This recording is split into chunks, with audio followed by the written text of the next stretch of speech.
discussion. We want to discuss about the post-election discussion. Of course, we've had our presidential results announced.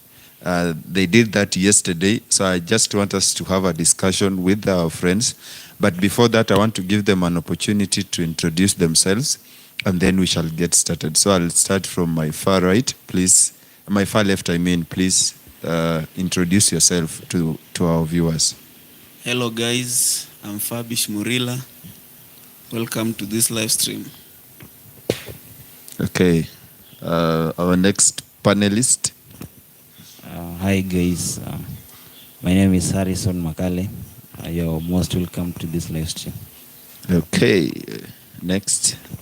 Okay, you're welcome. My name is Neville Shtahwa. Thank you.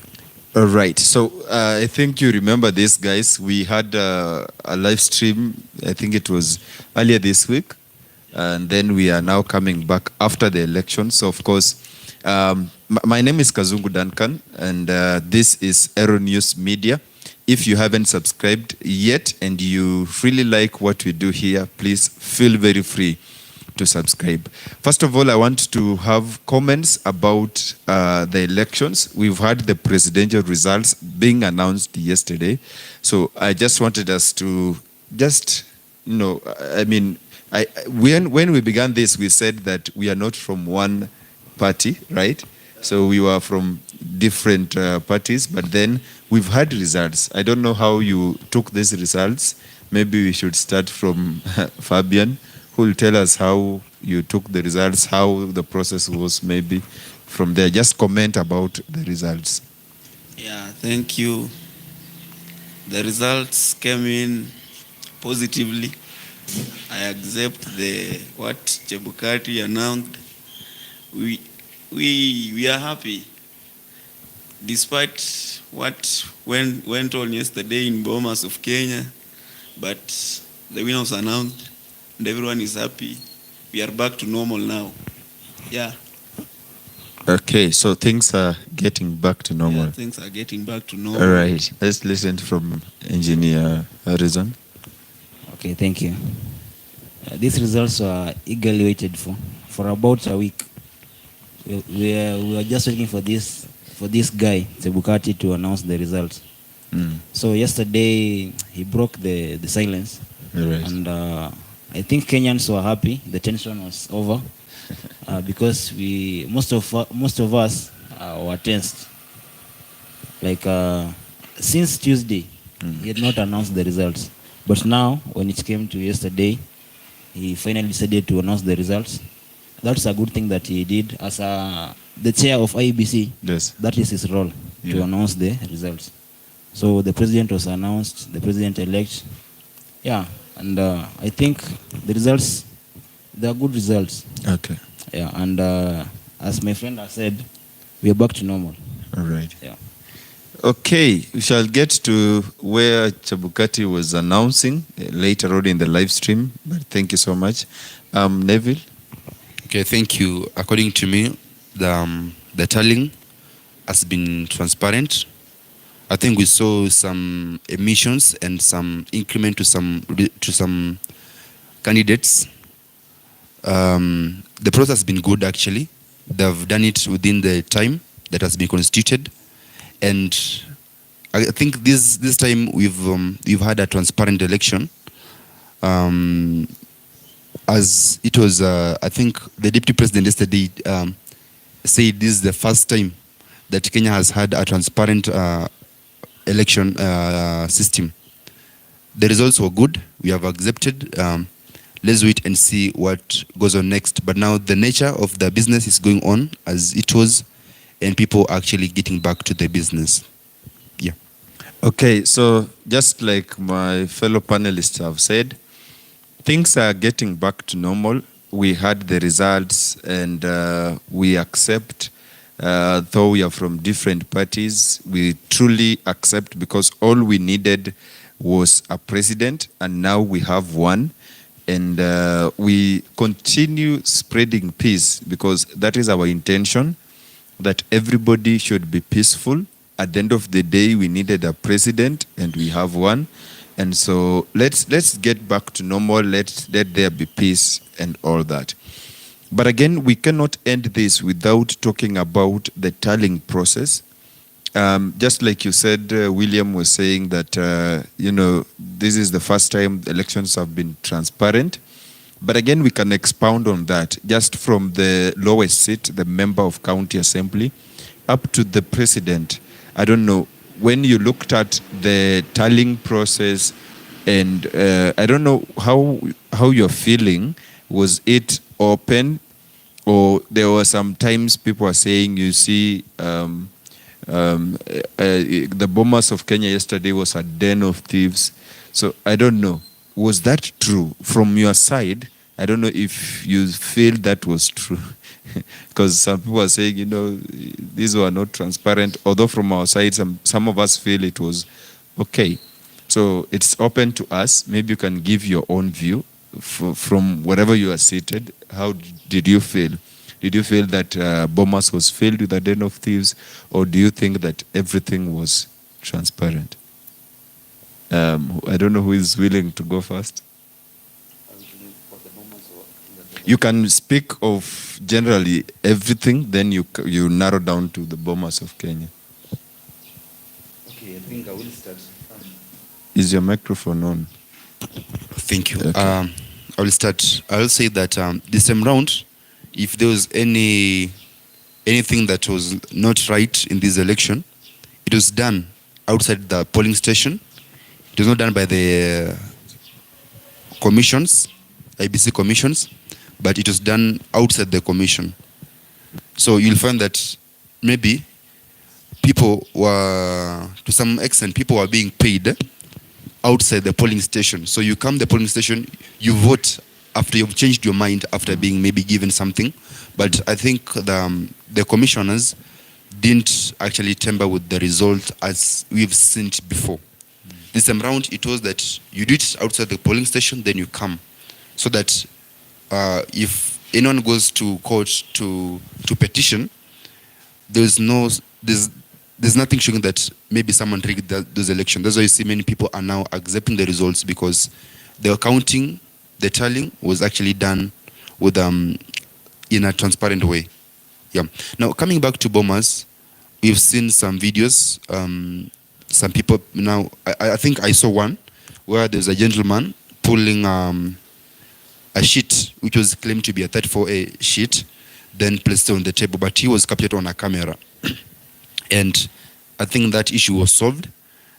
And I think at the Bomas things were actually good, because where there was a problem, like we saw that in some place, Dr. William Ruto, there was a claim that he had been given extra 10,000 votes, which were detected actually when Chebukati went on to announce the result of that very polling station. Now, and we'll see that to some extent also His Excellency Right Honorable Raila Odinga, there was claims that in some polling stations, some of his votes were deducted actually. He was given less. And we saw that being mounted up and being counted. I think at the Bomas of Kenya, everything was transparent, unless there's something that happened behind the scenes that we are not aware of. But according to my view, everything was done positively. Okay. Yeah. Okay, that's a good feeling. Okay, who is going next? Yeah, thank you. All right. The tallying process has been transparent since 9th August, that evening when tallying started. Okay. I witnessed some tallying processes in my polling station, and the officers, the officials could call when tallying started, they could call everyone. Then you could see how they underwent through with the process. You could see each and every vote was counted. I didn't see any error in their counting or in their tallying process. Okay. So, coming to Bomas, I don't think there was great issue there. At Bomas, the forms which came at Bomas were verified from the tallying centers of each constituency. Where so I don't think there could be much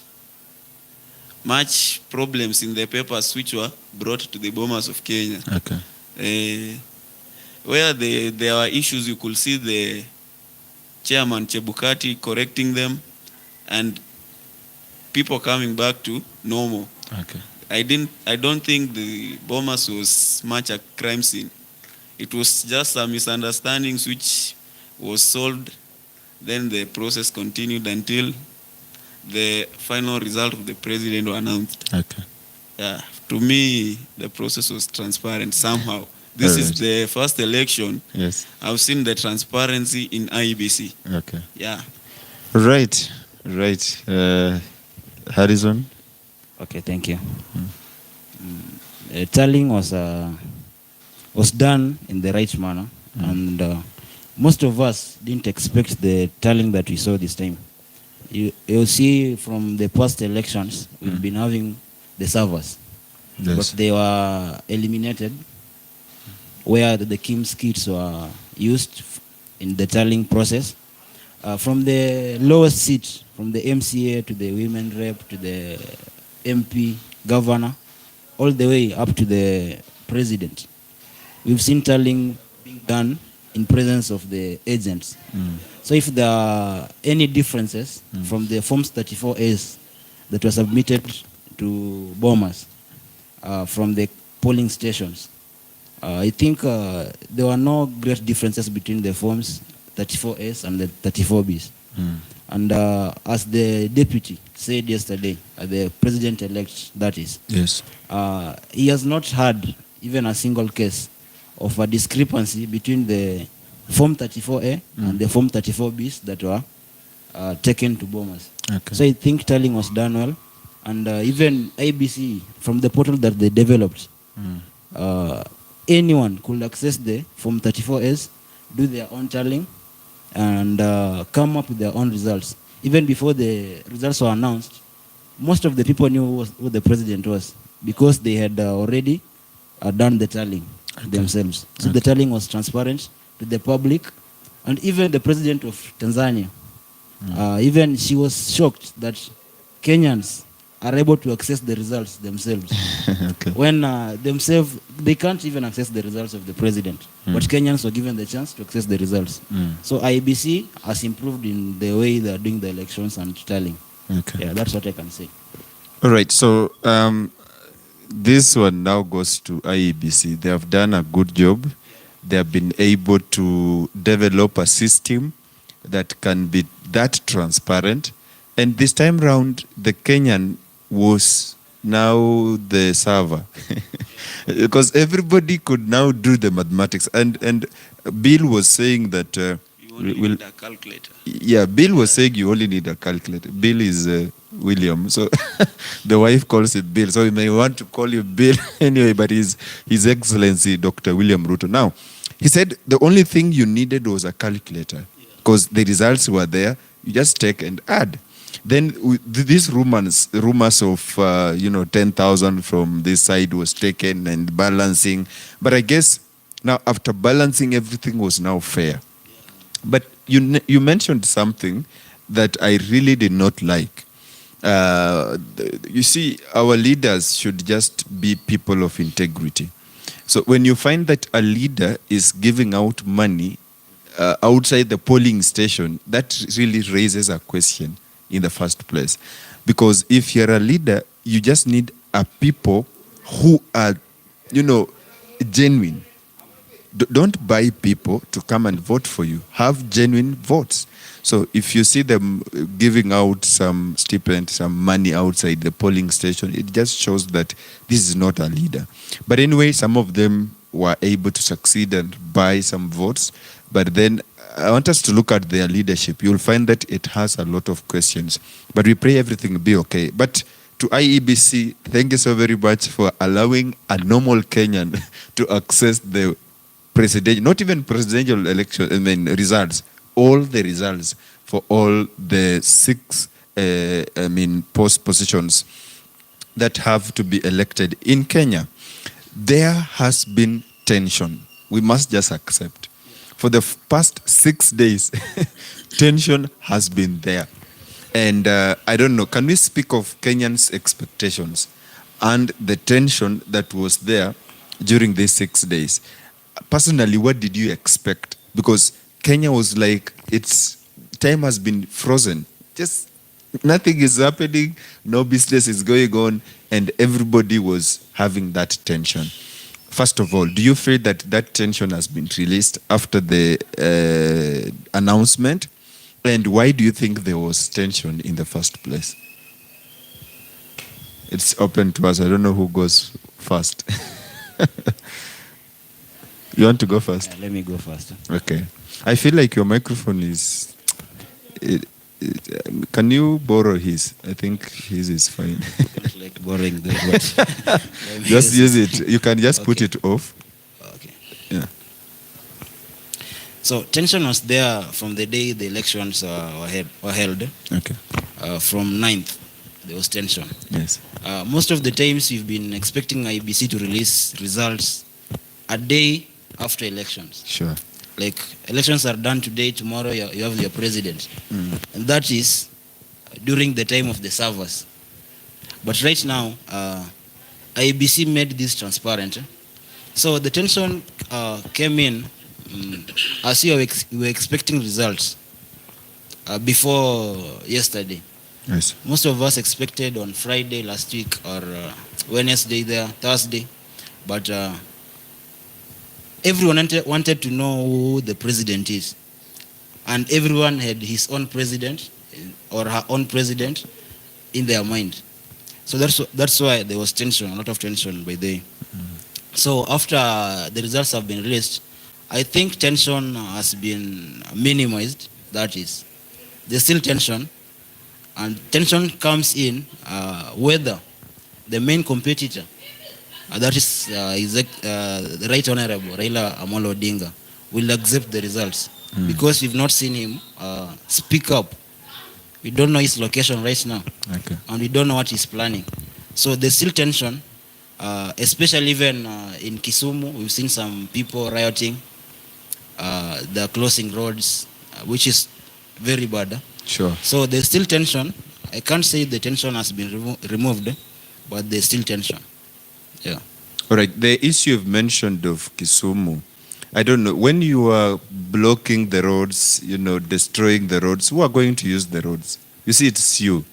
So that's why we are saying, please stop wasting your time and wasting your resources to destroy that which you are using. I cannot get out of Kakamega to go and use a road in Kisumu. So those people who are rioting, Raila himself we even don't know where he is. So I think we just need to ease that tension. But it is true that there is tension. Then the people of Kisumu have heard that they have blocked the road to Bungoma. They are not associating the people from Bungoma. That's bad neighboring. Yeah, it's bad neighboring. Though Bungoma people they had an impact on the election results. That's true. Yeah, they had a very big impact. Sure. Because if you look at Wetangula, he did a great job. Wetangula, yeah. He delivered. He delivered. What the deputy expected. Sure. Yeah, because without him, let's say the votes that came from Bungoma went to Raila. I think Raila could be. Yeah, Raila could be ahead. Could be ahead. Yeah. So Wetangula delivered. Sure. He should be given a higher position in the government. That's true. That's true. But the question is, you see, he's run for senator and he's won. I don't know. Will he still hold his Senate position or will he be given a higher? I don't know how that will happen. But I think IBC has rules to follow. Maybe he can be given the Speaker of the Senate. Maybe. Yeah. Sure. Sure. Because it is true.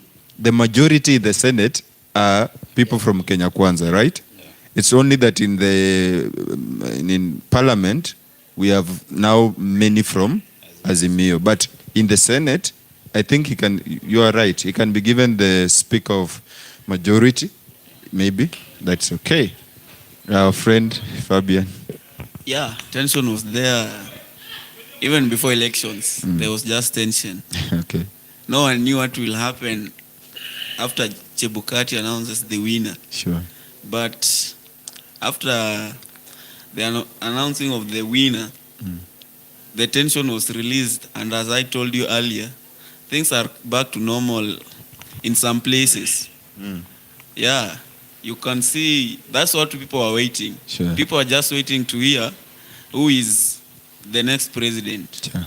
And I thank most Kenyans. They have matured.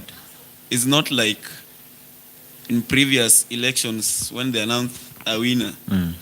You could see yesterday people celebrated. Sure. Yeah, people were happy. I'm sure some of them did not even sleep. Most people didn't sleep, but Sure. that's what I like with Kenya now. They have matured. They even you see previously those celebrations are the one which brought the conflict. Sure. But now I've not had any conflict where people are celebrating. Sure. The people are celebrating peacefully. Yeah, I think the tension is now out. Okay. Yeah, the tension is out. Let's hope it will continue like that. The number 2, Raila Odinga, will come out and concede the defeat. Okay. Then we go back to normal as usual. We Okay. wait for the swearing in of the 5th. Yeah. Yeah. All right.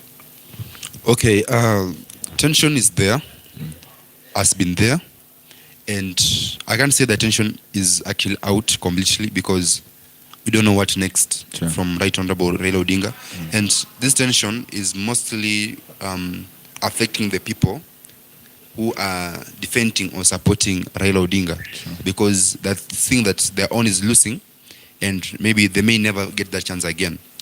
But now with the people of Kenya Kwanza who are supporting Dr. William Ruto, at least with them there's no tension because they're now excited, more excited, and now you can't be excited in the same time have tension. Sure. So tension is now halfway to those who are supporting His Excellency Raila Odinga. And I think this will just come to an end after he has talked to the people of Kenya because we expect him to talk today. I think if he don't talk today, then we'll believe that he has conceded the defeat and now the swearing in plan will proceed. Okay. Yeah. All right. That's okay. Let's. Okay. He did not come to the Bomas yesterday. Yeah, he did. We should also remember that when we had the presidential debate, he did not come. Yeah, he did. Okay, he had claims, his people, of course, close people, said that he cannot debate with a thief. He did not come. Then the so-called thief now came to Bomas, right? And then his right honorable Raila Amolo Odinga did not come. What does this show? I think the reason as to why he didn't come to Bomas yesterday, we had, I've forgotten the name of this guy, but he said that, I think he's the spokesman of Raila Odinga. He said that He was they- the chief agent. Yeah, chief agent. He said that they were not given an access to know where they were at the after the results were completed, after the tallying was complete. So they were not given access to know what the candidate had scored, so that they could ask him to come. So that is one of the things that we see made him not to come. But in the other view, we will say that maybe he knew he was out of the race, he was beaten, so he didn't want to come, and actually he already knew where he was. So, and but also it gives us a doubt because we saw some of the people who are very close, maybe I'll say next to his Excellency Raila, came at the Bomas of Kenya. But now after this chief agent had given his speech, we saw them leaving the Bomas of Kenya. Right. So we are not really, I'm not really aware of what was it that he knew that he was defeated, or is it that they were denied the access to the results?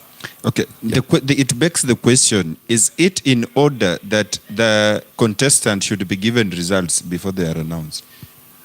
I I'm not The sure. results were there already. But then the chief agents, Because everybody would tally. Yeah, the results were there already, so he knew where he was.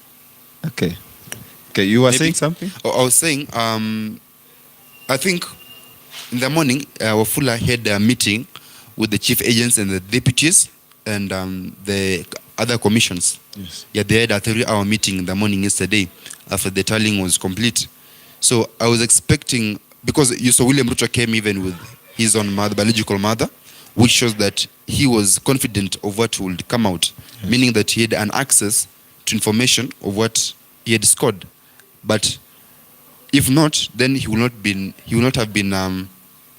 have accompanied, her mother will not have accompanied him to the Bomas of Kenya. And we also see that he was sent an elite squad yesterday in the morning, meaning that he had already taken the seat, or he had already defeated his counterpart in this election, because the law says that when one becomes position one, is now sent the elite squad, and the one that has been defeated by the other partner is also sent defense, but of law maybe what word can I say? Maybe just a few, maybe soldiers. He sent soldiers that are not advanced as the elite squad. Okay. Yeah, so we saw he was sent the elite squad in the morning, and now that speaks to us that he already had won that morning. But I now wonder if he was sent that elite squad, already this chief agent now would have known that this is what the results talk about, unless it was the claim that he was not given the hard copy of the results. Maybe there were kicks of a dying horse. Maybe. You don't Because I'm sure if Bill knew the results, maybe the agent, his agent was available. Yeah, he was available. And now that and now that these people now are used to not coming, maybe the agent did not come. Maybe. But this is just speculation. We are not sure. You are too silent. Your silence is too loud. It's okay. For me, Yes. I'll go with the history. Yeah, history repeats itself. History repeats itself. Yes. In 2013, Uhuru Kenyatta didn't show up for the debate, presidential debate. Yes. In 2017, he was not there when they were announcing the president, but he came in after he was announced the president. Some minutes After. But by that time, there wasn't this kind of tallying that was going on. Yes. So I can say that Raila, maybe he thought he had won. But I can't say that he thought he had won. But Yes. maybe. I'm not sure. But the results were there for everyone in the portal. So maybe he did his calculations, and so he doesn't want to maybe embarrass his supporters. Sure. Because he has contested for so long. 5 times losing, then how will he face the people? Sure. So he felt like maybe, but if Raila could have come to the Bomas, there could be a lot that could have happened. Yeah, chaos could have taken place because he could have come with all of his supporters. Just imagine people are there, Kina Simbarati, everyone is there. So there could be a lot of chaos. So maybe he wanted to minimize the chaos that could have happened, because Raila is a big politician in this country. Sure. He knows everyone and he knows everything that it takes to be a leader. So he was preventing some chaos. Yeah. I can say that.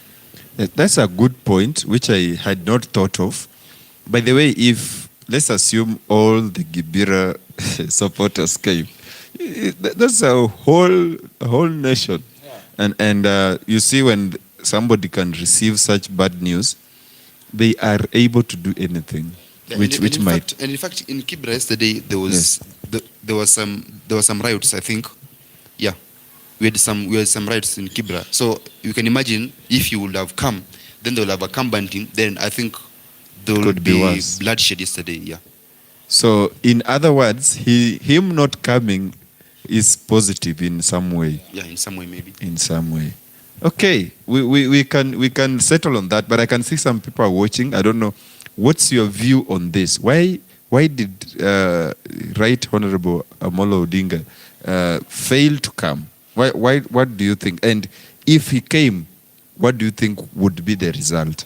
So maybe from where we are right now, we feel like there would be riots, but we don't really say there was no any form of riot, because I saw what they did to Chebukati inside Bomas. You can see even inside Bomas there was fights. So I don't know if he came. By the way, you are right. If he came, then that could be worse. But let's talk about that. How did you feel when Chebukati was thrown away the first time he came in? Was that in order? I think it was not in order. But before he was thrown out of that, I think there was some questions. He was being asked, I think, some questions, but he wasn't responding. I think that's what some of things that triggered. Is it Ole what? Ole Kima? Ledama. I think that's one of the things that triggered Ledama, because he's one of the diehards of Raila Odinga. So I think Chebukati was being asked some questions there, and I think they were in relation with what the chief agent has just addressed the nation yesterday about. Yeah, because you see now this division with the commissions. These ones are saying are not responsible of that, are not taking that, and now Chebukati is being questioned maybe something, and he don't want to speak of it. I think that's what triggered that. But in my view, I think it wasn't something positive. Yeah, it wasn't something positive. Sure. Yeah, but you know, we are human. We have feelings. When you want something that belongs to you and someone isn't willing to open up, you feel like you're being maybe underrated or something of that sort. Yeah, but for me personally, I did not like how the demo was carrying himself. Yeah. Even if you are right that you needed something from him, I think just taking a mic and saying, we are asking the chairman for IEBC and is not responding, give us some time, we talk, that could be okay. But just him, behaving that way, throwing chairs, beating Chebukati, two of the commissioners were hurt during the process. It's something that is so bad. Ledama, I think you misbehaved, and that is bad manners. But it's okay. Do you have any views about how Chebukati was treated? Okay, IBC is an independent election. It's independent on its own. Yes. So, what I think is Ledama wanted to control IBC, but IBC is independent. It does not take orders from other people. That's true. Yeah. So, that treatment was because Chebukati was not following their orders. So I think they had some agendas, yes, which Chebukati did not want. So that treatment, to me, I felt bad. Even I thought the annunciation will not go on, but Chebukati stood bold. Yeah. Yeah, even if we look at his speech, Yeah, and he was saying, irrespective of intimidation, irrespective of threats and everything, he's doing it according to the constitution of the Republic of Kenya. And I think he stood his ground, and that was something okay. But then the behavior that was there, we are not throwing stones at one side, but basically we had people of Kenya Kwanza and people of Azimio, all of them were rioting. But there was at some point I saw someone from, I don't know who it was, from Kenya Kwanza was calming his people down, and they were able to calm down. So I think there should just be order. Then this one, this is a question that we should be asking ourselves. There was rumors, or it is true, that some of the commissioners did not sign the Form 34C, right?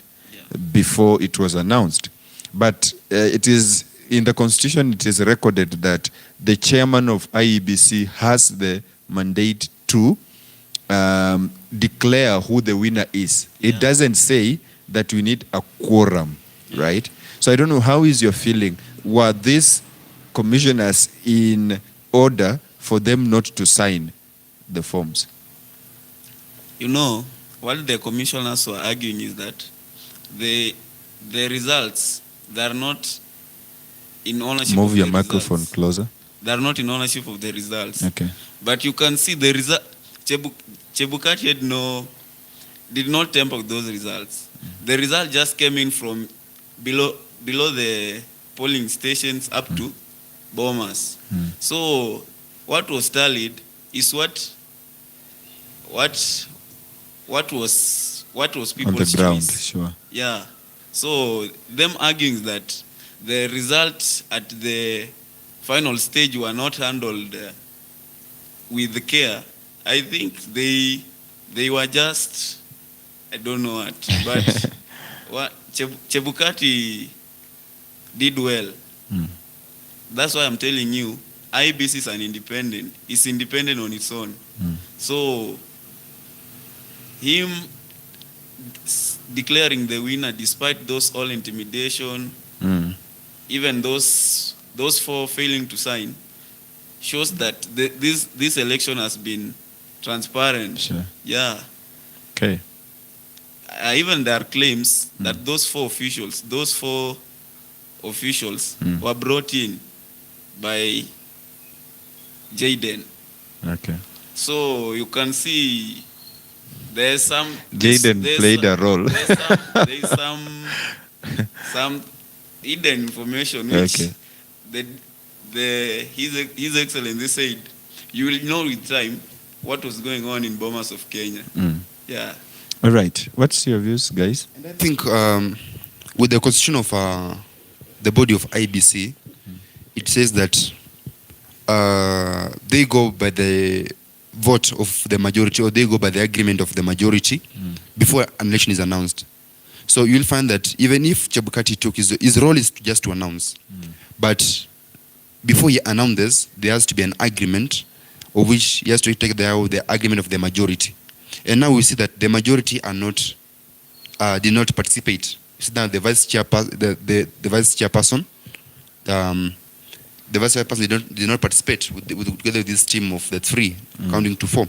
And now, but Chebukati with the CEO, this is Marijan, together with this other official, they're now the ones that were on the table there to announce the results. Yes. So we now ask a question: will this swearing in go on? Because now this is a petition that's going to be filed at the court, because Chebukati is like, he has announced against the results, against the view or the voting or the agreement of the majority, because the signatures maybe, if they did not sign, they're missing.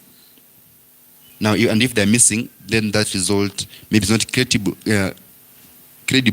Now, we don't know if it was a plan by the so-called deep state, maybe the four to do so that maybe they will go and petition and now there be a re-election or maybe change of power. We don't know. And we don't know if there was something that was done, and maybe Chebukati, because they're responsible, he wanted the other ones to chip in so that they will become one.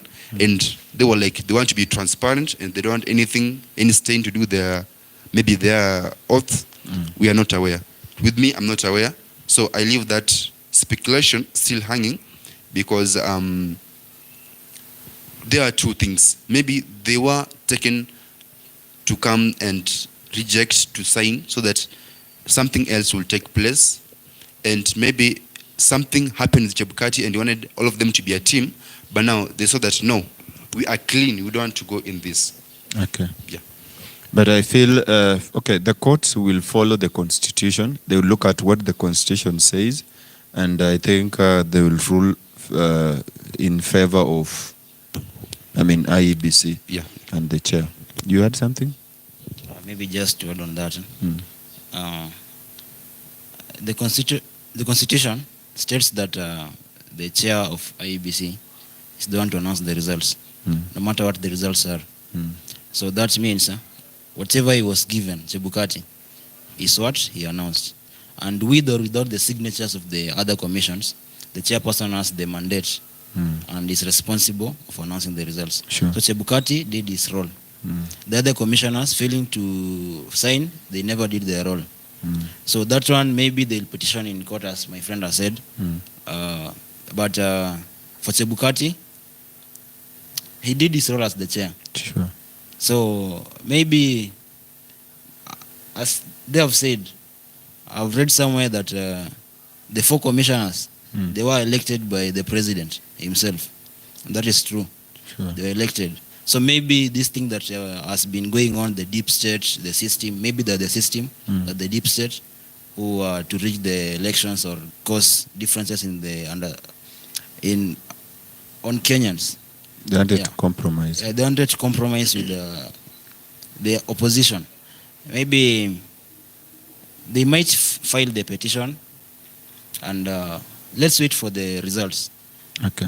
But Chebukati, congratulations. Sure. He did his work as He the did chair. it as well, yeah. Yeah. Yeah, and his speech was very clear. I'll repeat once again. He said his duty is basically to announce the winner. So irrespective of the signs and all that. But again, if these 4 commissioners were brought in, then we need to ask ourselves, do you think the deep state exists? There's no deep state in this country. This one has made me to believe that this country is a democratic country. Sure. It's a country that people elect who they want, and the vote is the voice of the people. You vote whoever you want, and whatever the outcomes, whoever you voted for in the favor. Sure. When you vote right, you get the right results. As the president-elect said, he was campaigning and people was telling him, "Oh, don't go.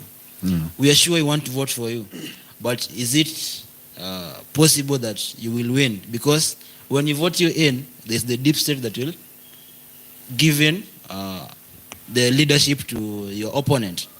So he told them, just vote. There's no deep state. And he told them he has been in the government. Yes. There's nothing that he doesn't know About deep state Sure. or system. He knows everything. So Okay. deep state doesn't exist in this country. All right. I believed that before, but from the results, there's no deep state. You've changed your mind. It's not deep state. Okay. How about you guys? Yeah, I think there's no deep state in this country. All right. It's just the decision of the people which determines who will rule them for 5 years. So this thing of deep state or system, I think it was done with it. But I think system could be there if we could be using servers. Yes. But now when they changed the transmission of these results, now the system was cut off. Yes. Yeah. Okay. Eh, Yeah, I think there's no deep state actually, Right. and there's no system because people have now known their right and their role as a people because the constitution themselves and they are the power themselves. So whatever they do right now affects their lives in the next maybe 5 to 10 years. So they're now actually brave, they're out. And actually, even before, people had power, but now the government itself, the ones that were ruling the government are the ones that used their mandate in an illegal manner to practice malpractices. But now here you can't perform because now every Kenyan has an eye open, want to know what's going on. They're not sleeping, they're exchanging shifts to know what's going on. I think we have now grown. Okay. And we are an exemplary, maybe in East Africa and even maybe in Africa. Sure. Yeah. Yeah, I guess Kenya has been one of the countries now that has come out to have a very transparent elections. If we talk of Africa, I guess we are among the best right now. Now, it is, we know that this is the last time that Chebukati is announcing results in Kenya. I think he'll be finishing his term, and then we'll have a new chairman of IEBC. But again, he started a system that I guess will take us from here so that the next chairman and the CEO of IEBC will pick it from there. So that in 2027, we still have the same system so that a normal Kenyan can access the results, can tally them by themselves. And before even the announcement of the president, or even the member of county assembly, the list on the list, will know, a normal Kenya will know at least, I know somebody has failed, I know somebody has has been able to succeed. So I guess, yes, just for confirmation. And so we believe that the next chairman or the next IEBC body will be able to appreciate this new system and take it to the next level, so that we do away with the things of servers and, you know, all this. And I think with our system, with our current system of election in Kenya, I think maybe the incoming, those that are responsible for the elections, they should develop the system like the KIMS kit. Yes, develop it that the officials that are present at the polling station don't need to send the results physically. Sure. So when the KIMS kit just when someone votes, it now takes that vote, tallies itself. Yeah, it just tallies itself at the server at the main, maybe at the portal of IBC, or maybe at a public portal, whereby when someone votes, it just counts itself. Sure. So so that we don't have that maybe reasoning that there was this malpractice, they changed the sheet, maybe there's an extra sheet. No. The KIMS kit, when you just vote, when you actually finish to vote, when your fingerprint is taken, or it has been authenticated, it just counts actually directly to the portal of that maybe IVC or the IBC or public portal. I think that should also help. And I believe we have the required technology to do that. Yeah, we have. We are able, by the way. Kenya, I think we are ahead. And maybe this is our plea to IEBC. Why can't you make it digital so that I can vote? Not even, they can even make it that you're not going in the polling station. Yeah, yes, you can vote from anywhere. But I think voting from anywhere with your phone might bring some issues. Some people might. Yeah, because we still don't have the integrity. Yeah, we don't have integrity at that. So I think we can still do it at the polling station. Yes. About voting with phone. Yes. Kenya is among the most educated people in this continent. Sure. We have cyber security. Most of, even my friend is doing that as a course. So if you develop online voting, like you see, US did it and it was successful. Online voting will help, because most of our youth don't wake up in the morning and go to vote. Sure. They just sleep. They say there's no need of me waking up. But if you bring them online voting, but we develop cyber security where our votes cannot be tempered with. That will make it, because we're heading to Vision 2030. Sure. What is Vision 2030? Sure. Improving our technology. True. So if you say we don't do online voting, that doesn't make sense. It doesn't. Because we need to vote, and youth will vote. But if they implement that you can vote from the comfort of your seat, I think many people will do that. And parents who are not able to do that, the kid can help them. And they can make it in such a way. Okay, it can be on the IEBC website, right? And then they create a portal for every Kenyan. We have that, we can store this in the cloud. We know this for those of us who've done some sort of ICT. Yes. And then they make that, once you vote in and you move to the next person, you can't go back. Yes. So that you make a decision. If I'm voting for member of county assembly, once I've checked and clicked next, I'm not able to go back. And I cannot refresh the page, right? If you refresh it, maybe there's some sort of okay, it can work out. That is what we are trying to mean. Yeah. But anyway, let's see if they can implement that, then that will be fun. You needed to say something? I think Chebukati has created a clear way for the incoming chairman. Sure. He will not have much issues in carrying out his duties.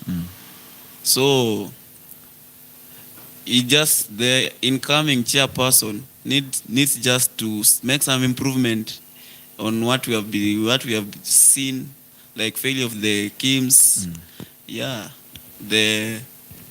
the transmission of the results. They just need to make some few changes on that. But I think where Chebukati has left IBC is a good place. Okay. He has ensured that IBC is independent as it is stated in the Constitution. Yeah. So I think Chebukati is the agent of change Yeah. in IEBC. Yeah. And we just must accept that. I don't know. I also think that when they introduce this digital voting, Yes. it will also actually help to save the tax of a Kenyan, Sure. because they use much money to put in those ballot papers. In fact, not even within Africa, not within our nation, but outside. Now, I think that will also help on expenditure of now putting those ballot papers, because what they'll need is just after launching that system, now it'll just now be a matter of improving the system and securing it after every election. Sure. Yeah. Yeah. So the thing is, this is possible. It's possible. And And- I think that voting, when someone votes, is maybe his identity, maybe the passport that he used to register that during voting. When he votes, actually, that second, it appears together with his maybe image, his passport, or his ID number, so that they will want to be multi-practices. They cannot repeat themselves. Yeah. Look, if you can, they produce that verification system. If you can verify yourself and see where you can vote, I think It's even possible. online voting is possible. Yeah, it's possible. Yeah. And once somebody has voted, they cancel the ID number plus whatever the details are. Yeah. I think that's okay. You want to add something? Then after voting, Yes. the vote tallies itself there Yes, automatic. automatically. It just tallies. So they can, you see, even in big cities like Nairobi, you have these TVs. So the, people can just be watching. They can broadcast on this so that those who are in the street, you can pass and see, so my candidate is doing this. And that is okay. Yeah, allow me read one comment from the Kikis. He says, Kenyan politics is not for the faint-hearted. There's Mio Supremo Raila Odinga, instead of inspiring confidence like his running mates, he skips the very important day and sends his team to blame IEBC. And that is what we've been talking about. Yeah, those blames should not be there. Just come, receive the results as they are, and then you'll be celebrated for that. But then once you distance yourself and start blaming other people, now you see people are starting to do all this. But okay. We said Raila has not blamed anyone. Okay, it's It's his, not spoken. yes, it's, yeah, by the it's But not spoken. Then we've said maybe Yeah, he was preventing chaos from happening. sure, Maybe. maybe. But in the other round, on the other hand, maybe he just feared to come. Yeah, But I believe that he was preventing chaos. We saw what happened. yes. So maybe Raila was preventing chaos. Yeah, and that one we've given a tick to Raila. But again, you see, is not that he must speak himself, but his closest people sometimes speak, and when they speak, we want to assume that it is him speaking. Okay, which is wrong, because we need to listen from him. So I think we need just to wait and listen to his speech. Maybe he'll be speaking today. Maybe. We are not sure. But then if he speaks, we'll see his stand. And if he concedes, well and good. If he moves to the court, we shall be patient, and then the court will rule with what will happen. Okay, speaking of the speech, after Chebukati announced Ruto as the fifth, Ruto gave his speech. I don't know if you listened to the speech. How was it? What's your reaction on the speech? Yeah, I listened to the speech at midnight. For I didn't have time when he was speaking after Chebukati announced. So during the night, I had time to listen to the speech, and he talked sense. Yeah, the point I picked from him is where he said he will work with there will be Everyone. people in executive and Yes. there will be those in opposition. Mm. So he asked opposition to push his government to where they want it to go. Sure. He say he will take in what the opposition said, and he asked the opposition to take its position. And criticize him. Yeah, Sure. in running this government. Mm. He also said that we should get rid of this so-called system or deep state. Yes. Yeah. it no matter where you are, no matter what you do, you can rise up and be the leader. Okay. Don't think of system or deep state. Yeah. All right.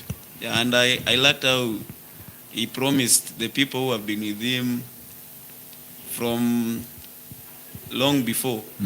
Yeah, he asked them, he told them that they have a good place Sure. in his government. All right. So I think Ruto will do well. He will deliver, he will lead us All right. somewhere. Okay. Yeah. Okay, with me, I have two things that I picked from his speech that were very concrete and very mature. One, he said that he called, if he's a man of his word, he said that he called Raila Odinga in the morning and they had a talk. And he said that he's willing to work with him because there are some things that Raila Odinga has and they can come together and work together as a team. Yes. I think he also manifested or showed or promised peace when he said that he's ready to have a cup of tea with Raila Odinga. And now this like we are moving like our nation, our people, and all that. And another thing is where he promised that is not taking any vengeance back to what maybe people were, to those that were against him, those that did things that were against him. And he said that they should not worry at all. He said that there is peace, Yes. there is, and we have to move on. I think those are two things that I believe he has actually made them to change my mind towards him, because long ago with those proverbials, with those maybe things that was talked about him, they actually had changed my mind against him. But to what he spoke as if he's a man of his word, I'm a man of supporting him in this government too. Okay. Yeah. I have something. Ruto is a brave man. First of all, even after he was announced the president-elect, his opponents, we had Wajakoya and Maure. They met and they talked and they were laughing. So I think Ruto is a very social guy. He loves his country, and from the way he spoke to his people, he's ready to deliver what he promised in his manifesto. Okay. And Ruto, I think he'll deliver, but now the opposition has to do his work. Sure. Without opposition, a government can't run. They need someone to criticize them and make them understand their role as a government. And as you've seen recently, we've had no opposition in this country. And where we were heading, it was not a good place. But when we need our country to get back, we need opposition to do its role. Yeah. And they need to support the government in everything that the government is going to do. Sure. And Ruto, he has no any beef with anyone. Even he said that the media that was being biased or something, he won't take revenge or Sure. do something. It was politics. And in politics, everyone, they have their own stand. You can be supporting Azimio, UDA, or Roots Party, Gano, but Kenya remains one. Sure. He said he will serve all Kenyans, and he said that he has supporters in every part of this country. When he was announced the president-elect, he said that everywhere in this country there were celebrations. True. And about the 25% that he beat, it was in 39 counties. Sure. And in the rest of the 8 counties, he had supporters. Even it just means it didn't reach that 25%, but he had votes from each and every each county and every corner of this country. So he's willing to support and do development all over this country. So Ruto has a plan for us. Let's wait and see, and let's give him time to deliver to us, and let's hope he will give us what he said in his manifesto. Yes. Yeah. So the thing is, the truth is that Ruto has a big, big task ahead of him. He has a lot to deliver, the promises he made, and the big promise he made was the bottom-up strategy, that he wants to lift people from down to up.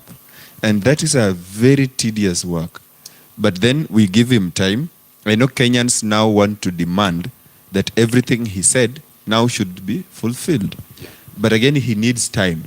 And like Harrison mentioned, that we need a strong opposition. We've seen that Right Honorable Amolo Odinga has been the de jure deputy president. And he's been a project of our outgoing president, His Excellency Uhuru. And then, because of that handshake and him being brought into the government, there has been no opposition. And that is why you see things are this way. The economy is just up there. We have a lot of taxes. We have a lot of debts to pay and all that. So we pray that there will be a strong opposition. I don't know which side will be opposing. I don't know if Raila still is in the politics. He'll make his stand. But we pray for a strong opposition. Then after the announcement, Mama Rachel now, I think that moment of, just happiness, he hugged Bill, and I just liked that. You see, she's been praying for this, for Dr. William Ruto, and now God has revealed that.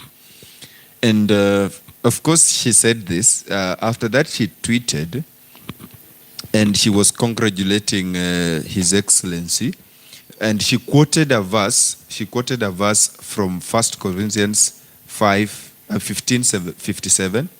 I'll just be reading it to us in a few. Let me see. First of all, she said, 1 Corinthians 15:57. But thanks be to God, He gives us the victory through our Lord Jesus Christ. Congratulations, Bill. Kenya has spoken. Now let's read this verse. The verse, 1 Corinthians 15:57. Therefore, my dear brothers, stand firm. Let nothing move you. Always give yourself fully to the work of the Lord, because you know that your labor in Lord is not in vain. So I think he was just encouraging Bill that whatever you've been going through, it's not in vain. And that is something cool. And so it just makes my heart to be so happy that we have a family that is acknowledging the presence of God that is leading us. And I'm really hopeful that things will be good. Okay, we had Martha Karua. She criticized Deputy President and called him. She was saying, you are praying all those sorts of prayers. Does God listen to the prayer of a thief? You are not Deputy Jesus. Jesus is all for us. Then His Excellency, Right Honorable Amolo Odinga, said things against God. Maombi ni ya nini kila wakati, Mungu anakojoa. How are your views about all this? Do you think these are the things that maybe made God not give them victory? Maybe in a few before we come to closure of this. You should never mock God. True. Even you should never think of having dispute with God. God is just God. So I think what Mother said, even I that even that clip, I can't listen to it. It hurts my heart to hear just a big woman saying those things. Even she said that if the Almighty God, whom Ruto prays, if he answers Ruto's prayer, he can't worship that God. True. So I think Mother is just, I don't know if even I can maybe explain. an atheist. Guy. Anyway. Okay. For me, what I can say that you are done, right? So you are done. Yes. There are a lot of duns in this world. You sure? He's Navy. There are a lot of Nevilles in this world. I'm Harrison. There are a lot of Harrisons. You are Fabish. There are a lot of Fabishes in this world. Sure. God, there's only one God in this Yes. in this world. The entire Yeah, universe. The entire universe. And God is everywhere. So don't talk anything bad about God, or don't mock God. When I feel bad when someone is mocking God and they're woken up, not by their grace or by anything. They're walking. Some people are not walking, but you're mocking God. That's so immature of our leaders who are leading us, and they should lead by example. They should not put things in people's minds that even Raila doesn't know who God is, even Martha doesn't know. Who am I to know what God is? They're leading a multitude of people. Sure. And Raila had 6.9 million votes. 6.9 million Those people. are Kenyans. They're Kenyans who listen to his speeches. They love follow him. They follow him. his advices. So if he says don't go to church, 6.9 million people are not going to church. True. And I remember the time in 2017 or 13, when he said, don't use Safaricom. Yeah, people quitted. Don't use Brookside. How many Yeah. people quitted from using those facilities? So they should think before they talk anything about God. True. Yeah. I think these guys smoking Ruto, they're living in the stain of Ruto. And when it comes to God, there's a personal relationship. There's a personal relationship with God. Someone might have done something wrong. He goes on his knees and repent. When you mock him because of the past and he has been forgiven by God, it doesn't make sense. It doesn't add up. And I think that's what has actually failed some people, because they live in the stains that the former William Ruto did. Sure. They don't know that there is a change and God has a second chance for salvation through Jesus Christ our Lord. So those are some of the things that made them criticize Deputy William Ruto. They don't know that the wife is in prayers for the husband, and the husband maybe has changed, has gone to knees, has repented before God, has confessed and all that. And now, despite that, they're living in the past of the Deputy President William Ruto. They shouldn't actually double God, because God is one. Sure. If you say you can't worship the God that this person is worshiping, it means that there exists more than one God. And you have your own God that you trust will work for you and will not work for the other person. Yet the other person is also living by grace, the same way you're living by grace. I think they should change that. And you've asked the question, what is this what might have caused the failure of His Excellency Raila Odinga? I think he's just ignorant of the message that God gives through his people, maybe the prophets, to talk to him. Because if you look from the past, you've heard prophets prophesying that this man is cursed and is living in darkness. I think I can quote Joshua Selman, and I can also quote, we also have this evangelist Ezekiel in Kenya, yet Mombasa, and we also have SS Rolinga, who is in TZ, Tanzania. They're talking of the same message about this person, and they said that if he wants to lead the people of Kenya, he must come to an higher altar of God.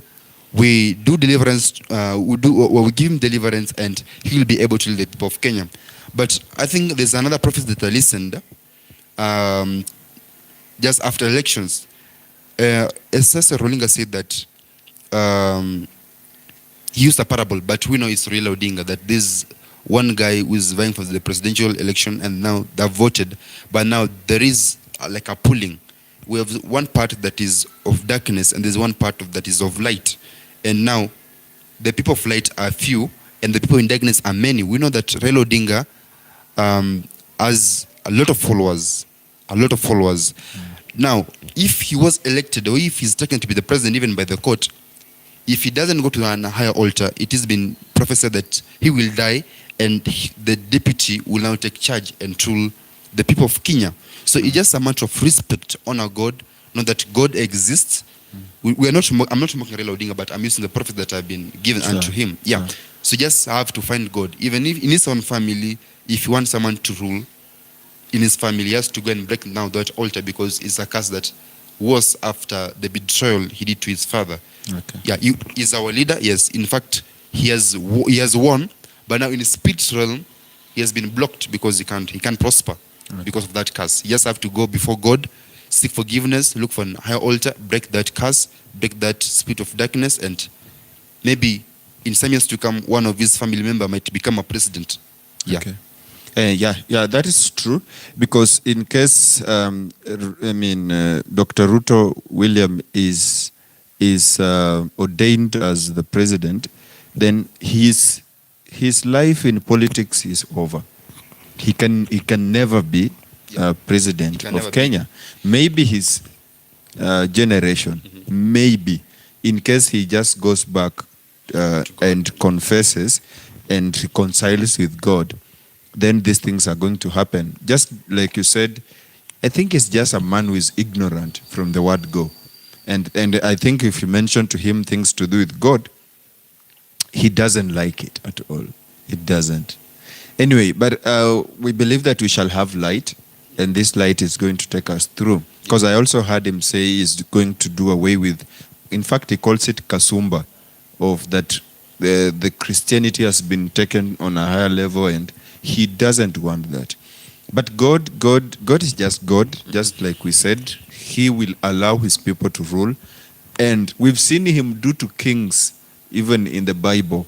You can take example of King Nebuchadnezzar. He was able to go in the bush and eat grass and all that. And many kings, we may not go into details about the Bible, but then God is God. He doesn't want to be mocked. He doesn't want to be linked or, measured with any other God.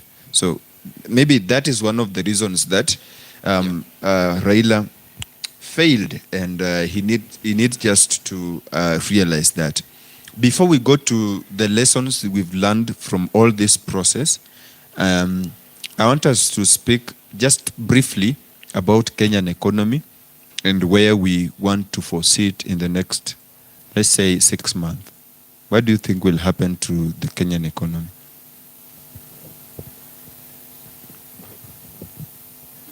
Okay. The Kenya, if you look at 2020, we are at 6.1% growth rate. Yes. As a Kenyan economy. And the Kenyan economy is the fastest growing economy in Africa. We are about 800,000 graduates. They graduate every year. Sure. And only 50,000 are employed.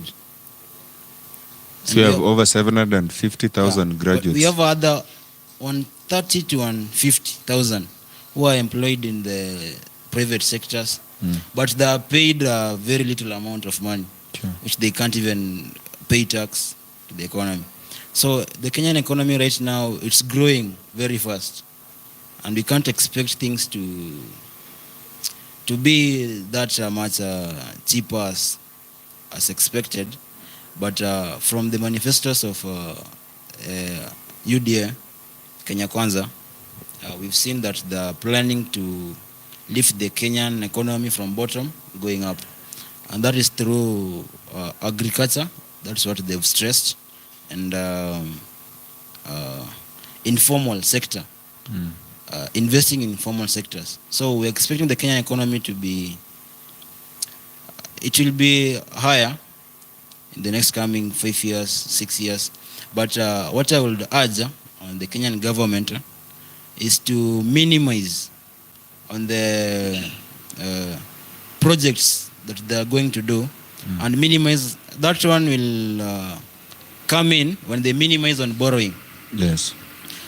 When you borrow less, let's say you are going to have less projects that are more important Sure. to do.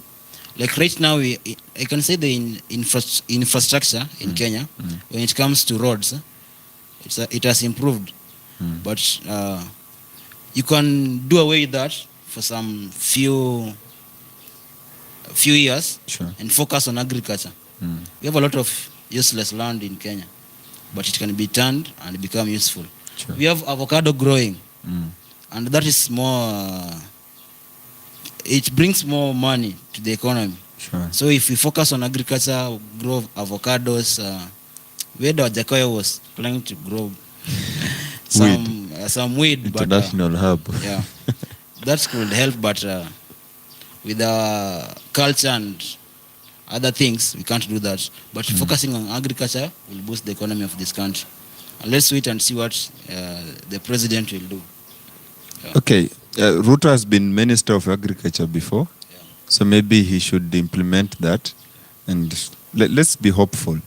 Okay, any other view? Okay, with me, I can say that currently, at where we are, it takes time to build, and it takes a little time to collapse what you've built in years. Right now, our economy is too bad, and for us to rebuild back to normal, let's not hope that things will work by miracle. Sure. Yeah, let's just know that we have to persevere through this for us to build a better Kenya.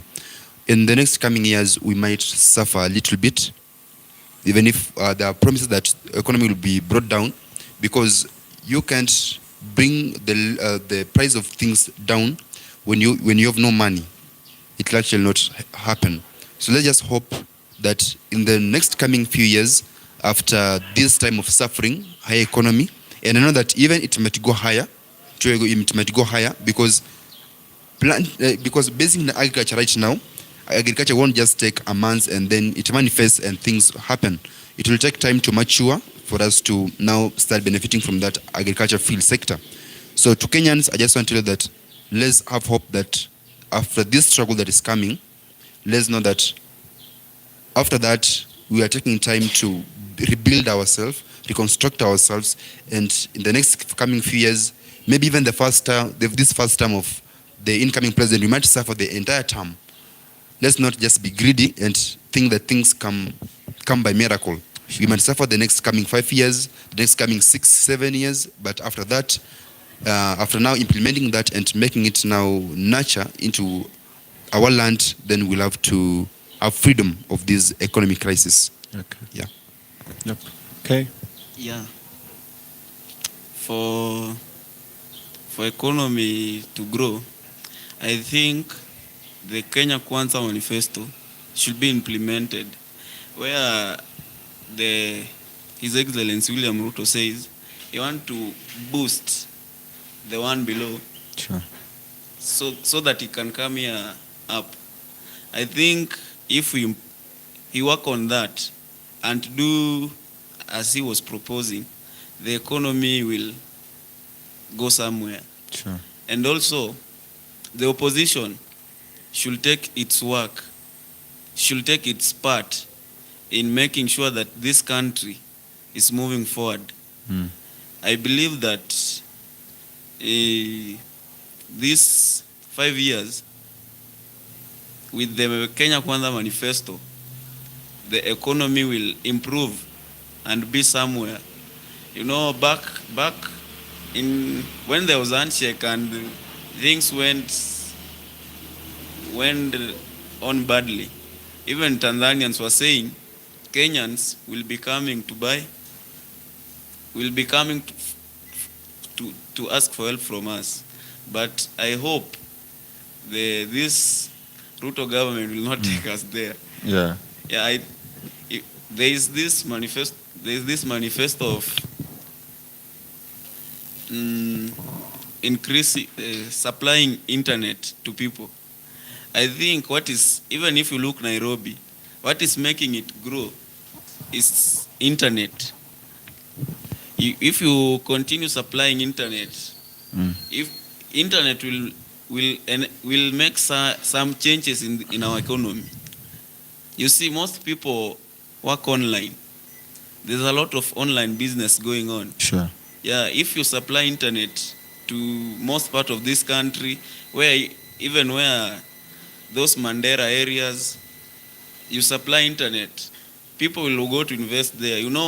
What is making those area not have people is lack of communication. Sure. If you develop those areas, take the amenities which people need, you will see growth in different parts of this country. We should not just concentrate in areas which people know.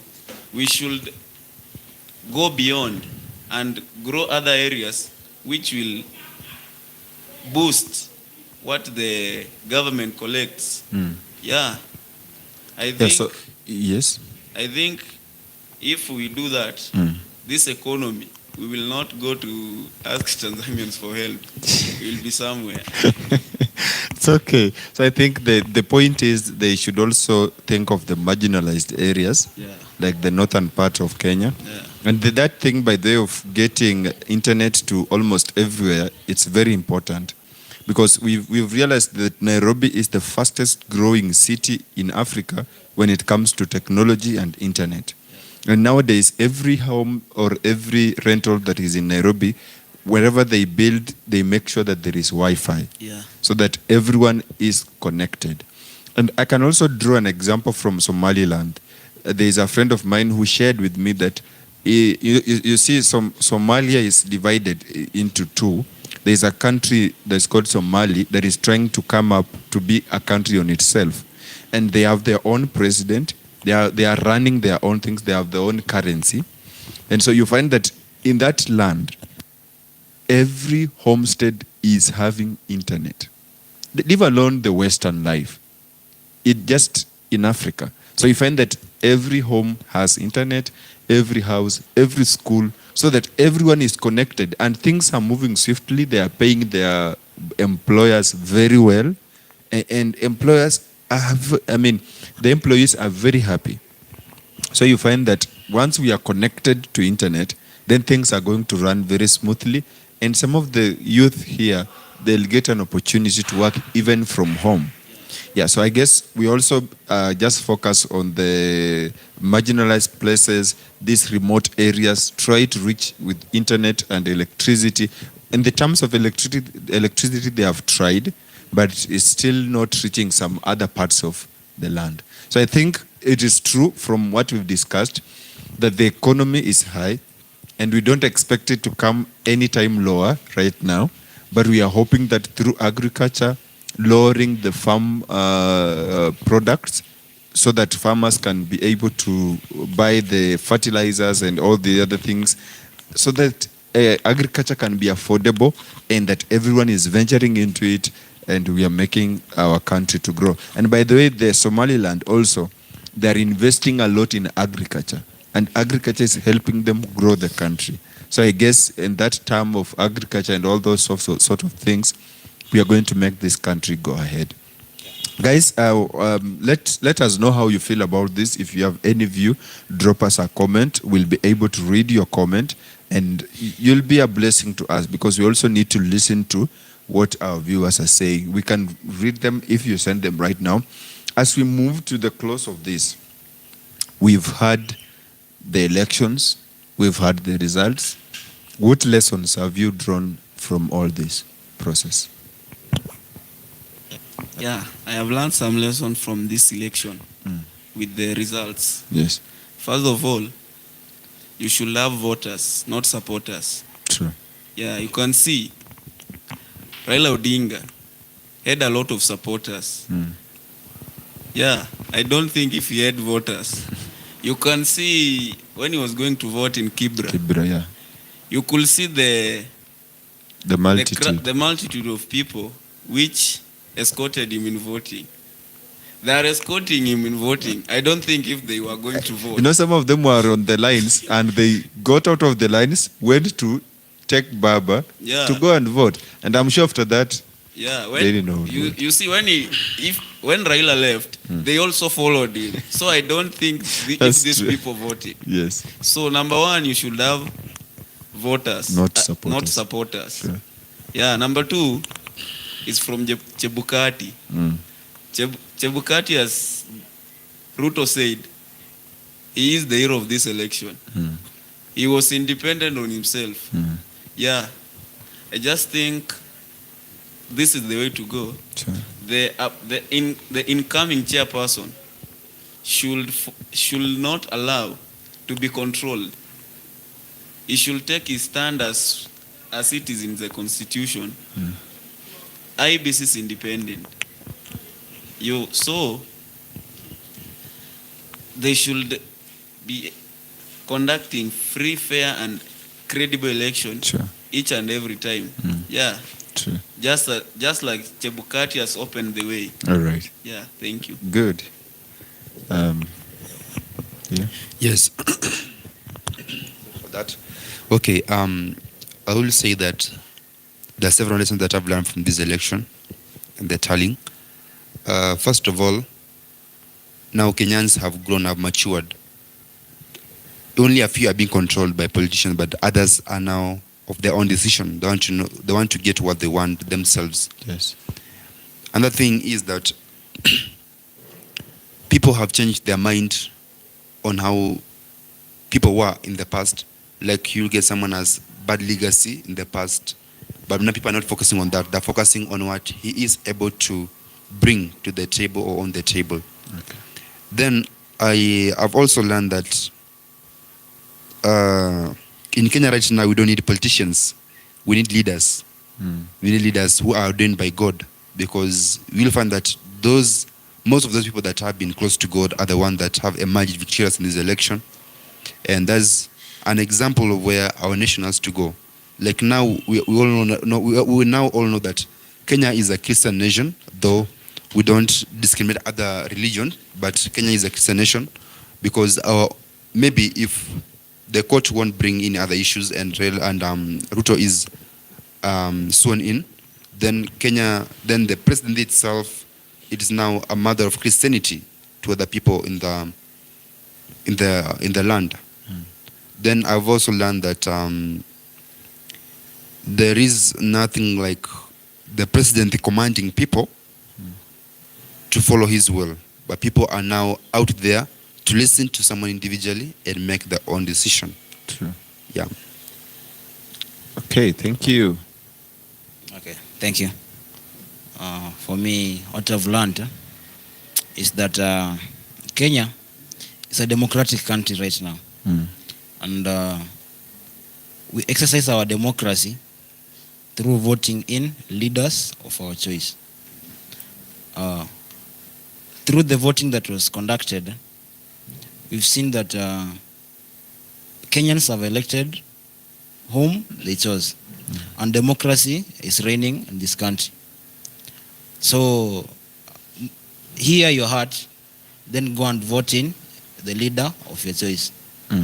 Don't follow anyone or listen to any other people who advise you to go and vote in other people unwillingly. Sure.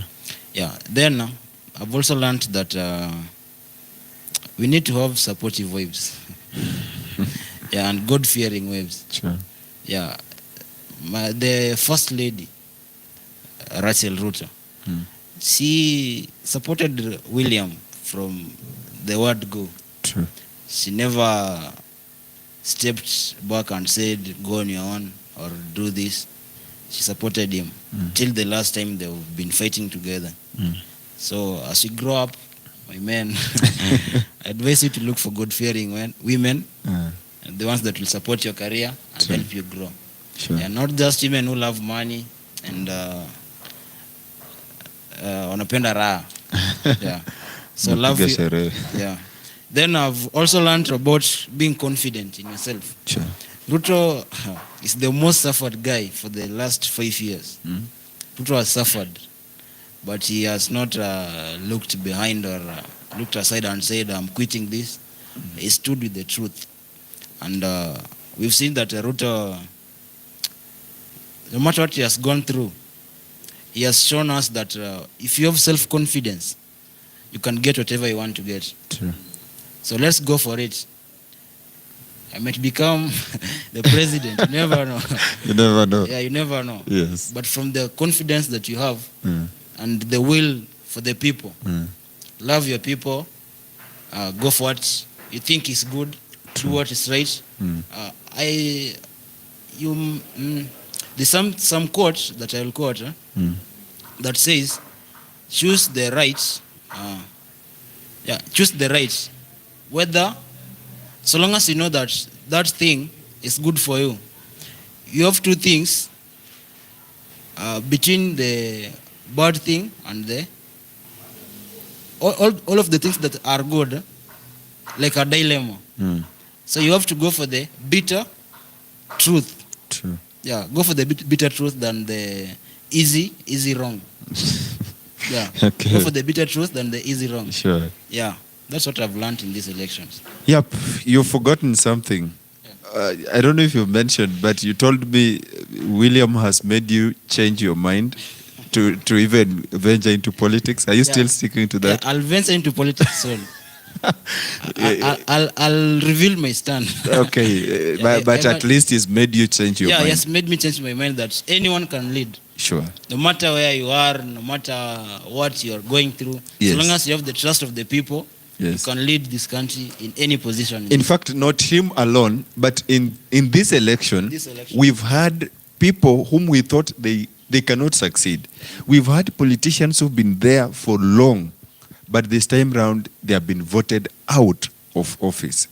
And we've had people like somebody like Sakaja has also encouraged me to see him stand, and with all this intimidation, telling him he's not learned and all that, we've had people whom we thought they can never lead, but at the end of the day, they've been able to lead. I've also learned never intimidate anyone, never discriminate, never look down upon anyone, because you don't know what they carry in themselves, and especially somebody who acknowledges the presence of God, that never intimidate anyone. And once you do that, these people, if they succeed, they will also remember you. Remember, William says that whoever was close to him, whoever has fought through with him, he's never going to forget them. And these people are going to at least get a chance to serve. We've had people whom have also been discriminated. Hadi tukafika mahali tukawaita Aki and Popo. We have the Watangula and Mudavadi. But now look at them right now. They are laughing. And there was another clip when His Excellency Uhuru Kenyatta was laughing. You remember when Atuli was saying, Wakate mitis, what? And he's just seated next to, William, and is laughing and, all this. But right now, who is laughing? It's Ruto, of course. And I said, whoever laughs last, laughs the best, you see. So let's not just look at people and say they can never make it. I guess that is the biggest lesson. And also I've learned that I need to have my stand. Chebukati stood, irrespective of him being thrown away, irrespective of his closest commissioners being hurt, he decided, I will do the will of the people of the Republic of Kenya. And he stood his stand. So I also feel like in everything I do, I need to declare my stand. I don't need to be like a wave. Remember how Ephesians says, do not be tossed to and from, just like the wind or the waters in the ocean. Have a stand. So I think that's what I've taken from this election. You felt? Yeah, and I think before I forget this, yes. In the past, there's been a saying that you can't serve God and also be in politics. That thing has really eaten people. So you will find people are now consulting magicians whenever they venture into politics away from church. But now I've learned that those that are very close to God are now the ones that have really taken it. And not only that in Kenya right now we don't have politicians. We have leaders right now. Yes. Yeah, because you are getting that those that are serving God, being mocked, are the ones that now emerging victorious. Yeah. So just encourage those that are in politics and you're away from God. Just come back to God and don't become a politician. Instead, in that political field, become a leader. Yeah, so that you also become an exemplary to other souls that are yet to grow into that field. True. Because in the past, we saw that most of the people that were in politics were those that were using other dark powers and were actually emerging victorious. These that were in the church who always failed, and they were being told that you can't serve God and also be in politics. So I think we just change our mind that we don't want to be political lead, we don't want to be politicians, but we want to be leaders in that political field, and we'll actually overcome and become. Be leaders and also be managers, because you are managing resources and all that.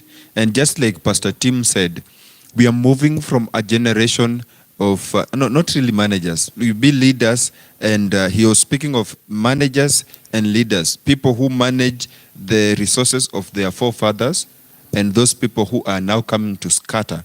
And he says we are moving from managers to people who are going to scatter the resources, so that the resources are reaching to the least person in the community. And I think that is what is happening right now. We have transitioned from managers who are managing things that belonged to their fathers. They are protecting things that belong to their fathers and their families. And now we are giving it to a people who are going now to scatter it to other people. And we believe that William, wherever he is, he scatters this to the least person in the community, so that everyone feels to be a part of this country. And we need to end this notion that living in Kenya is a job on itself. I think from the previous leadership, we've had people whom are pressing down the youth, and they don't have a say. People are struggling. And so you find that living in Kenya is very tough. But we believe that at the end of the day, now we are going to have a leadership that is going to allow a normal Kenyan to live a life just like any other Kenyan. So I think that is okay. And so I don't know your view. How do you feel about this coming leadership? Just drop us a comment. We'll be able to read your comment before we end this live stream. As we come to the end of the live stream, I would like us to just give our last words, especially addressing Bill. Just speak, assume you are speaking to Bill, and just give him your last words as we end this live stream. Start from my far left. Put on your microphone. Yeah, okay. The President-elect, His Excellency William Samoei Ruto. I hope what you promised Kenyans is what you are going to do in these 5 years. You are going to lift the economy as you have promised. You are going to create the jobs which you said, and you are going to make Kenya a better place. Okay. And as he has said, he does not have time for vengeance. It's time to look forward and take Kenya the next level. Okay. I hope you'll be a man of your word, and we as Kenyans, we are going to be with you, we are going to support you, and we are going to respect you as our president. So, fellow Kenyans, to you, we just ask for peace. Even if your leader has not made it, there is another time. Maintain peace everywhere you are, and let's make Kenya a better place. Okay. Thank you. To our president-elect, who hopefully will be the president, the 5th president of this nation. Okay. I would like to tell him that the role that he has been given by the Kenyans into the highest position of government is a very big role that he needs to deliver whatever is in his manifesto to the Kenyans. Yes. Kenyans are expecting nothing less than what is in the manifesto. That is why they entrusted him with their votes. Woke up early on 9, wants to vote him in as their next president. So lead us in the right way, and lead us according to what you promised us. And to the best competitor, I would like to thank him for all this time that he has been the opposition leader. Yes. Being an opposition leader for more than 20 years is not a joke. And he's the best loser in the politics of Kenya. So I would also like to thank him for the devolution that he pushed. Yes. Right now we have devolution. Yes. just because of the Right Honorable Raila Odinga. So I would like to thank him, and he has played a very big part in the politics of this country. There's no any other legend than Raila Odinga in this country. True. In politics. True. He's the father of politics of this country. And maybe as he retires from politics, we just want to wish him well. Sure. And he has left a legacy in this country. And we'll also remember him. And in everything that he has helped us, devolution, now we have resources to the least person in the community. And the resources are being shared equally in this country. We want to thank him for all that. So for the president, we expect a lot from you. We know it's a very big task. It can't be done in 1 year or the 100 days you said. It's a very big task that is ahead of you.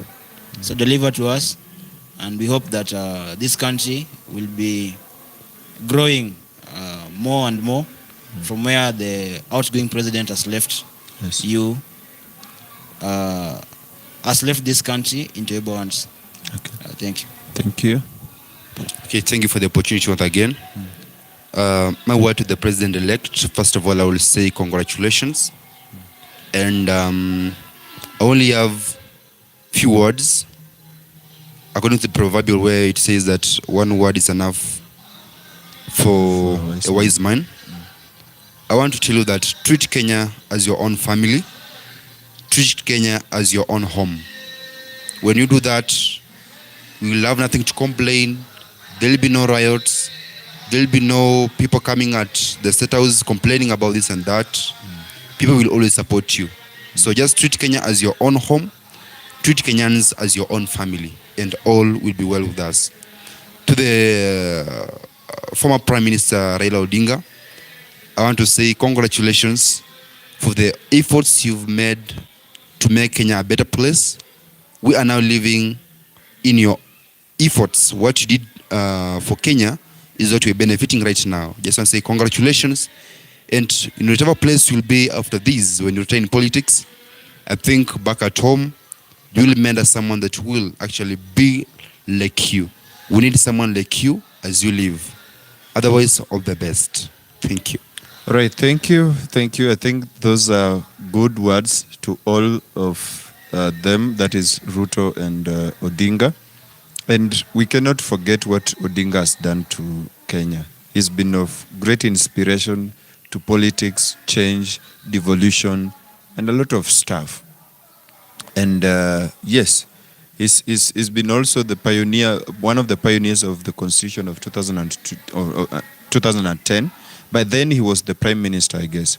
And so he's done a lot of stuff, and we just cannot forget that. So thank you for that. To President-elect, you've heard from my fellow panelists, you have a lot. As Kenyans, we are expecting a lot. The 7.5 million votes you got, which translates to Kenyans, and now over the 40 million Kenyans are depending on you right now. You have the ball at your court. It's now up to you to help Kenya become the best country, even in Africa. We just hope that God will lead you. Don't forget about the prayers. The prayers have helped you reach where you are. I remember when you were speaking and you said it is not by might, it is not by power, but by the Spirit of God that you've been able to win this election. Then do not just involve God in the start of it, but involve God in every step. Before you make any decision, involve God in everything you do. And with the help of Mama Rachel, you are going to make it. And we are praying for you that everything works well, that Kenya gets back standing and strong. And we believe that everything is going to be well. So we are expecting a lot from you. Take your time, do it right, do not rush. We are not in any hurry, so that you can deliver to us. Otherwise, this has been eronews Media. We hope that you've enjoyed this live stream. And if that is the case, please remember to drop us a comment. Remember to like our video. remember also to subscribe to our channel so that you'll be getting these updates every time we go live or every time we post. Thank you so much for sticking around. We hope that we are going to see you in our next video. Peace and bye-bye. Yeah, it's been a good discussion. Hey, we've made it. We've made it. Eh? It's good. Yeah, just end it. Remember this. Hey, just